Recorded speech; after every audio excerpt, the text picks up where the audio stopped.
नमस्कार।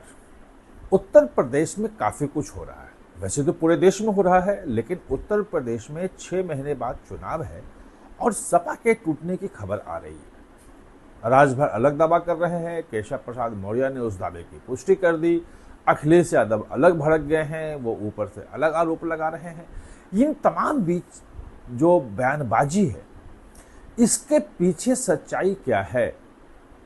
जो भाजपा कहें, सत्ता पक्ष कहें, केंद्र सरकार कहें, अमित शाह कहें, इनसे आखिर समाजवादी पार्टी की क्या डील हो रही है? टूटने के पीछे सिर्फ धुआं है या कहीं आग भी लगी है? कई बार पॉलिटिक्स में होता है कि आग नहीं होती और धुआं निकल आता है, ये भी हम जानते हैं। इसलिए बात चली है तो सचमुच में टूट ही जाएगी ऐसा नहीं कह सकते। इन तमाम चीजों को बिटवीन द लाइंस जो है वो समझना जरूरी है। तो दरअसल मैंने अपने चैनल पे आपको जब ये तमाम चीज़ें राजभर के बयान आए कि समाजवादी पार्टी टूट रही है, भाजपा में विलय हो रहा है, उसका जो सांसद उसके हैं 37 सांसद हैं उसका, तो ये बयान के पहले ही आपको एक चीज़ हमने बताई थी, अपने चैनल पे बताई थी कि जो महिला आरक्षण विधेयक है सपा उसका समर्थन करेगी। उसमें जो संविधान संशोधन की जरूरत है परिसीमन के लिए, जो परिसीमन विधेयक जो आ रहा है उसके लिए संविधान संशोधन की जरूरत है, क्योंकि 2011 का जो जनसंख्या है उसके आधार पे होगा और 50% सीटें सभी राज्यों की बढ़ेंगी और संविधान संशोधन के लिए 2/3 बहुमत की जरूरत है। और 17 अप्रैल को जो वोटिंग हुई थी संसद में, लोकसभा में, उसमें 2/3 बहुमत नहीं मिलने के कारण विधेयक गिर गया था। अब सरकार उसको दोबारा लाने की कोशिश कर रही है। तो मैंने आपको बताया था कैसे समाजवादी पार्टी उसके लिए राजी हो गई है। एक तो एक फैक्ट ये है। दूसरी बात यह है कि राजभर जो बोल रहे हैं उनके बयान में, मैं व्यक्तिगत रूप में राजभर ओम प्रकाश राजभर को बहुत ही गंभीर नेता नहीं मानता हूँ। वो बयानबाजी उनकी करते रहते हैं, अलग अलग ढंग के बयान देते रहते हैं, कभी सरकार के खिलाफ भी कुछ बोल जाते हैं, कभी पक्ष में ही बोलते हैं। तो बहुत गंभीरता से उनके बयान को लेने की ज़रूरत नहीं है, मतलब मेरे हिसाब से। लेकिन चूंकि सरकार में वो हैं, 6 महीने बाद इलेक्शन है और ये जो बयानबाजी है इसका जो नैरेटिव, जो परसेप्शन क्रिएशन जो है, जो नैरेटिव बनता है वो बहुत महत्वपूर्ण हो जाता है। जो पॉलिटिकल नैरेटिव है वो चुनाव को अंतिम तक प्रभावित भी करता है। तो ऐसे में अगर ये बात हो रही है कि समाजवादी पार्टी टूट रही है, इसका मतलब कि अखिलेश यादव जो हैं समाजवादी पार्टी को एकजुट नहीं कर रहे हैं। जो राम गोपाल यादव का उन्होंने नाम लिया कि उन्होंने पर्ची दी है अमित शाह के पास, तो वो चिट्ठी भेज दी है, तो वो एक अलग इशू आ जाता है कि परिवार में ठीक नहीं है। तो फिर भाजपा के साथ मुकाबला कैसे करेंगे विधानसभा में? एक तो ये एक इसका जो मतलब जो निकलता है, राजभर के बयान का मतलब जो है वो निकलता है। और उस पर जो सही प्रतिक्रिया अखिलेश यादव ने दी कि भाई अपना देख लें, भाजपा के लिए हम नहीं तोड़ेंगे, हमारे सब लोग ठीक हैं, अभी हम एकजुट हैं और ये फालतू के बयानबाजी अपना कर रहे हैं, वो तमाम चीज़ें हैं। उसके बाद फिर एक दूसरे के खिलाफ जो है वो ट्विटर पे एक वार भी शुरू हो गया है, हमला भी शुरू हो गया है। वो सब चीज़ों में नहीं जाते हैं। हाँ, लेकिन जो केशव प्रसाद मौर्य कर रहे हैं वो महत्वपूर्ण है। वो एग्जैक्ट संख्या बता रहे हैं और उनकी संख्या ये है कि 25-26 सांसद जो हैं वो समाजवादी पार्टी के टूट सकते हैं। अगर आप देखेंगे 37 अगर सांसद हैं तो 2/3 टूटने के लिए एग्जैक्ट इतने ही, लगभग 13-26 सांसद चाहिए कि अगर 26 सांसद चाहें तो वो 2/3 होते हैं वो भाजपा में, या जो nationalist citizen party of India जो थी और उसमें जो तृणमूल कांग्रेस के जो विलय हो गए, तो हो सकता है ऐसी कोई पार्टी उत्तर प्रदेश में निकल आए जिसमें वो विलय कर दें। ये एक संभावना है, इसमें इस संभावना से इनकार नहीं कर रहा हूँ। लेकिन जो हकीकत है, जो हमारी बातचीत हुई है, जो बीजेपी में ही बड़े नेताओं से बातचीत हुई है, अभी तक जो हमने समझा है चीज़ों को अंदर से, वो ये है कि चुनाव के ठीक पहले भाजपा का उद्देश्य सिर्फ और सिर्फ जो है वो महिला आरक्षण विधेयक पास करवाना है और जो उससे जुड़ा हुआ जो परिसीमन विधेयक है और जो संविधान संशोधन विधेयक है वो पास करवाना है।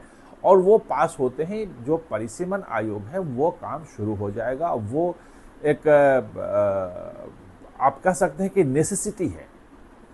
अगर ये अभी पास नहीं हुआ तो 2029 में महिला आरक्षण विधेयक जो कानून है लागू नहीं हो पाएगा। महिलाओं को जो है 33% आरक्षण नहीं मिल पाएगा लोकसभाओं विधानसभाओं में।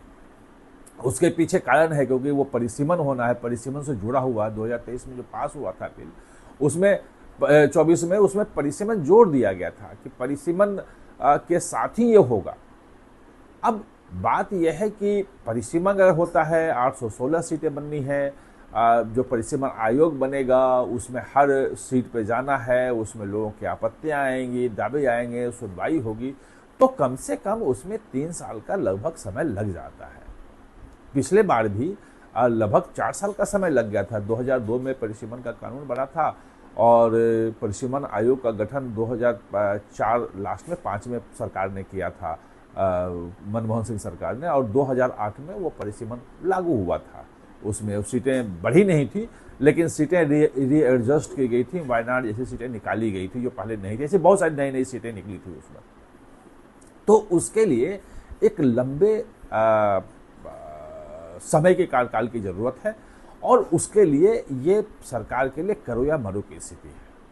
जो समाजवादी पार्टी है, जो मेरी बातचीत हुई है, समाजवादी पार्टी 17 अप्रैल को भी सैद्धांतिक रूप से महिला आरक्षण के लिए और परिसीमन के लिए वो तैयार थी और उसका कहना था कि भाई इससे सबसे अधिक फायदा सरकार नहीं बताएगी, सबसे अधिक फायदा तो आप ही को है, इससे उत्तर प्रदेश को 40 सीटें बढ़ रही हैं संसद में, तूती बोलेगी उत्तर प्रदेश की 120 सीटें हो जाएंगी। और महिला आरक्षण के आप खिलाफ हो नहीं सकते हैं क्योंकि महिलाओं का वोट बैंक बहुत महत्वपूर्ण है। तो अखिलेश यादव तैयार भी थे लेकिन उस वक्त डीएमके जो था वो डीएमके ने कहा कि हमारा चुनाव है विधानसभा का और उसमें ये एक परिसीमन एक हमारा बड़ा मुद्दा है, हम सरकार के खिलाफ लड़ रहे हैं वहाँ पे, और इसलिए अगर विधेयक ये पास हो गया तो हमारे लिए गलत संदेश जाएगा कि विपक्ष एकजुट नहीं है और आपको इसका विरोध करना है। जो डीएमके का रिक्वेस्ट था इसको मानते हुए, चूंकि पुराने सहयोगी इंडिया ब्लॉक में है ये, तो अखिलेश यादव तैयार हो गए थे। अब है क्या कि डीएमके को ही समझाने में भाजपा सफल रही है, चूंकि वो हार गई है। अब वो देखे नहीं सिरे से, अब वो भाजपा जो है या अमित शाह कहें वो समझाने में सफल रहे हैं और उनको एहसास भी हो गया है एक तरह से कि भाई जो 50% सीटें बढ़ाने की बात कर रहे हैं, यानी कि 39 से सीधे जो है 59 सीटें हो जाएंगी तमिलनाडु की, तो इतना तो मिलेगा ही नहीं। और अगर ये नहीं बिल पास हुआ तो भी 2027 के जो जनगणना है उसके आधार पे तो होगा ही होगा और तब तो 50% बढ़ने की बात नहीं होगी। और 2011 की तुलना में 2026 में 27 में जनसंख्या और तमिलनाडु की कम हो जाएगी, तो तमिलनाडु की सीटें 39 से घट के कहीं 30 ना हो जाए, जो आशंका है। और यहाँ तो सीधे डबल हो रही है, 59 हो रही है। तो ये चीज डीएमके ही जब मान गई तो सपा के रूठने का कोई मतलब नहीं बनता है। और सपा और डीएमके आ गए। अब एक से समस्या ये है, सपा से जो बातचीत चल रही है वो ये, सपा ये चाहती है कि हम सीधे सीधे समर्थन करने के बजाय हम उसका बहिर्गमन कर लें, बाहर वॉकआउट कर लें वोटिंग के समय में, और उससे आपका 2/3 बहुमत पूरा हो जाता है। सरकार का कहना है कि भाई आप बहिर्गमन कर सकते हैं, उसमें हमारा पास हो जाएगा, लेकिन फिर क्रेडिट जो लेना आपको है कि महिला आरक्षण हमने दिया, जो उत्तर प्रदेश की सीटें 120 बढ़ी उसमें हम भागीदार रहे, वो आपको नहीं मिल पाएगा और इसका असेसमेंट अभी चल रहा है। तो कुल मिला के स्थिति यही है कि अभी सपा के टूटने की बात तो नहीं है, जैसा केशव प्रसाद मौर्य संख्या भी गिना रहे हैं और राजभर दावा कर रहे हैं, वो बात अभी नहीं है। लेकिन हाँ, इस बात को लेकर नेगोशिएशन जरूर चल रहा है कि जब महिला आरक्षण पे जब मतदान होगा तो सपा लोकसभा से वॉकआउट करेगी या उसके समर्थन में, मतलब राजग के साथ, सरकार के, मोदी सरकार के साथ मिलकर उसको पास कराने में वोटिंग करेगी। ये एक बड़ा चीज है जिस पे अभी बातचीत चल रही है। आप हमारे साथ जुड़े, इसके लिए बहुत बहुत धन्यवाद।